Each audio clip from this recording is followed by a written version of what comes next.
Hi, John. Hello, Judith. We're back again. We're back. We're back, and we're doing an overview. Back for more. Back for more. Doing an overview of the parashah for this week, Mishpatim. And it's taken from Exodus 21st chapter, verse 1, through the 24th chapter, verses 18.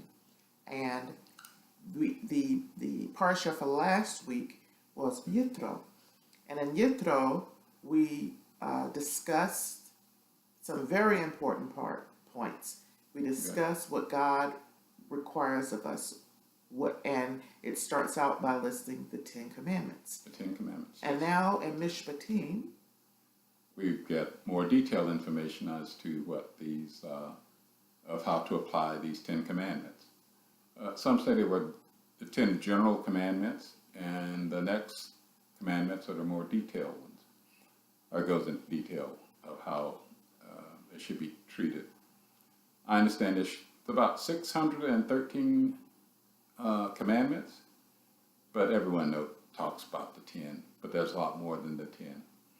And the very interesting thing is that the first commandment of the general commandments deals with the treatment of slaves. And you may wonder, well, gee, why is that the first one of all the 600 or so commandments? Why would that one be first? The requirement for the slave, if you have a slave, he'll work for you for 6 years. After 6 years, you set him free. If he wants to stay with you, he undergoes a ritual that basically is a stigma, something that insults him. But he does it voluntarily to be a slave for his master for the rest of his life.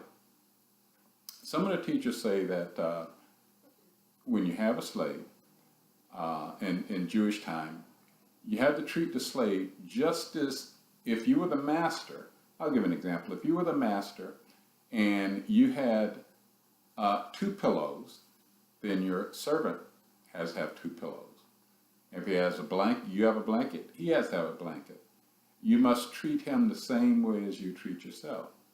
If you had 1 pillow, the servant gets the pillow and you sleep without a pillow. But as I said, why is that so important? It's easy for us to seek freedom for ourselves, but it is hard and difficult to seek freedom for our fellow other human beings. In fact, in America, we had a war to settle this idea of slave and master. But I think the idea of what God is doing here in this first commandment is try and get us to basically to abolish slavery, to make us free. And that's how I see it. How could God have forced us to do it? Yes, but he chose another method. He chose to kind of nudge us in that direction of setting everyone free. We seek freedom for ourselves, and we are glad for it, but freedom for the slave, that's a little hard to come by.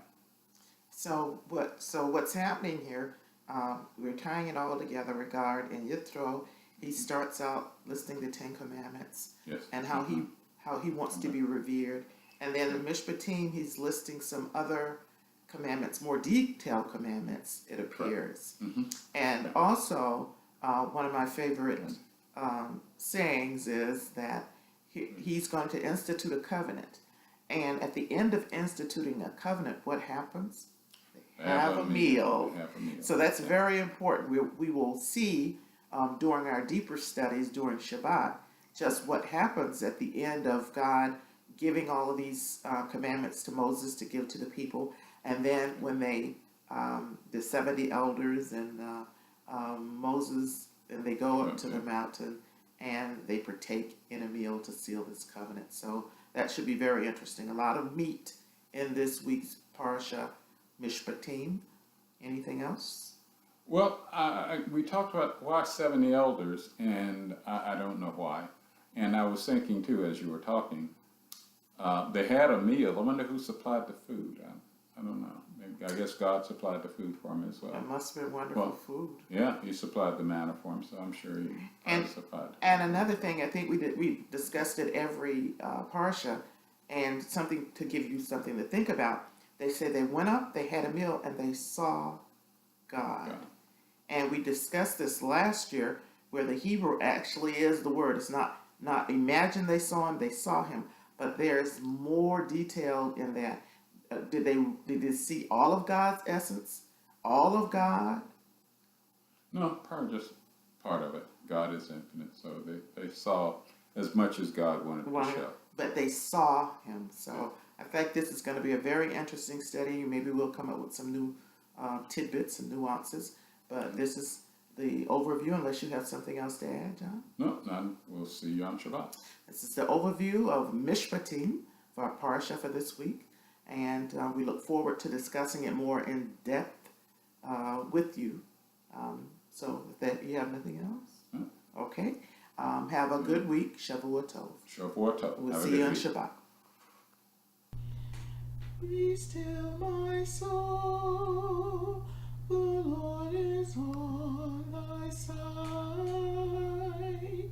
Bear patiently the cross of grief or pain.